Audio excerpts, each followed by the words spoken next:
Let's go, Ironclad. It's Iron Fist. I know. Alrighty, guys, so here we are again. Different day, same grind. This time, we're talking the Defenders, specifically Jessica Jones.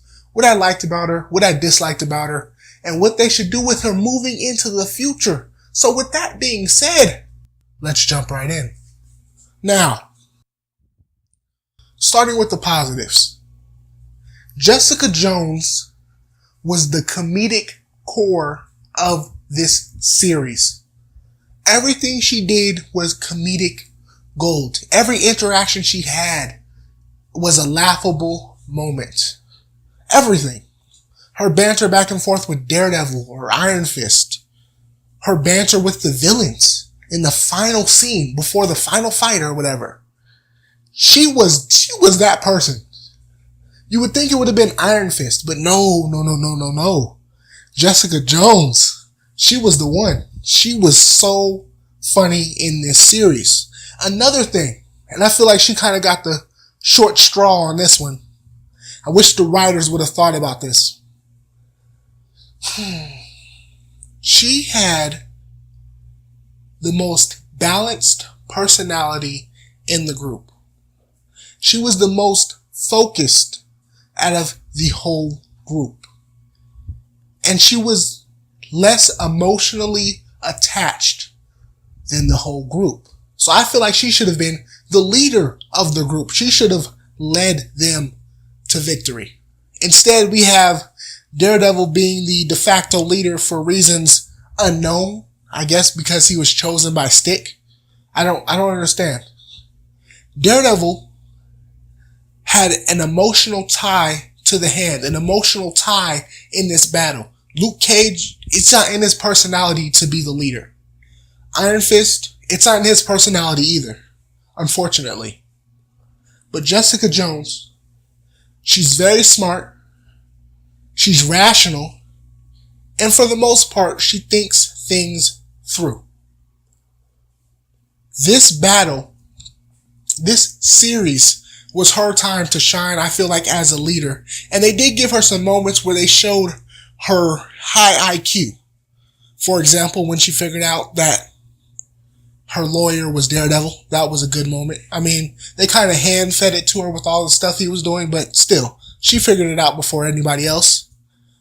I just feel like that was something that her character could have used and maybe brought a little bit more interaction to the series and gave the reins to Daredevil in season 2, or cut out the hand in Elektra overall so he doesn't have this emotional connection to the battle.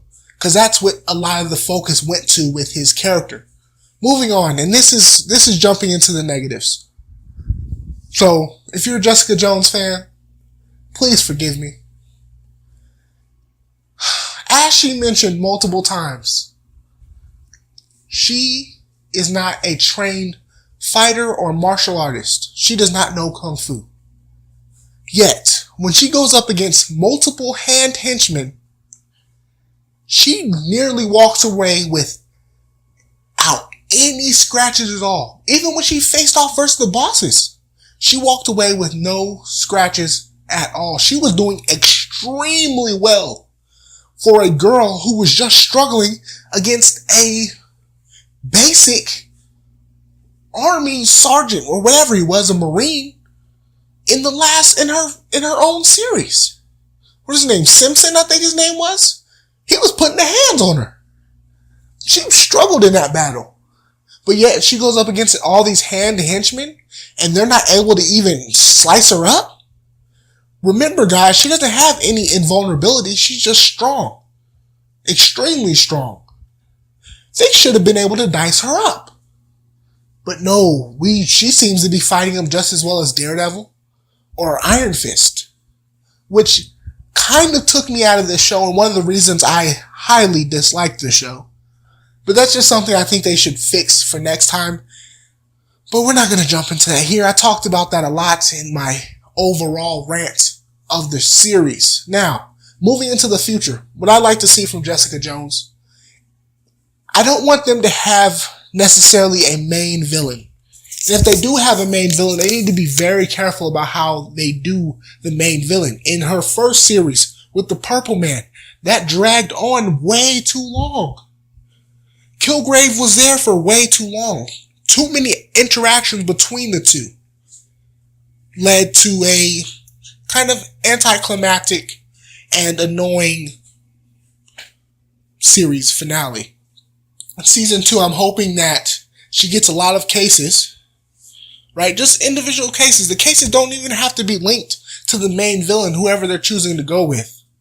But maybe in the latter half of the season, I don't know how many episodes are going with, maybe 16, maybe 12, I don't know. Maybe they'll try to do 8 like they did with the Defenders. If they do, why don't you guys have like 4 episodes, random cases, diving into the character of Jessica Jones, her friend Trish, Malcolm, we'll see what he's up to. Look, just focus on Jessica Jones. And maybe in the last 4 episodes, then you could finally ramp up into the big battle between her and whoever the villain's gonna be. Other than that, her series did not get a lot of focus in this Defender series. Neither did Luke Cage, so I'm not sure. Maybe there's going to be some type of crossover going on with the two of them next season. But with that being said, let me know in the comment section down below what you think of Jessica Jones in the Defender series. If you liked her in the Defender series, let me know why in the description down below. If you feel like she should have been able to handle the hand henchman with ease, no scratches at all, let me know why in the comment section down below. Like the video if you like the video, subscribe, and I will see you guys next time.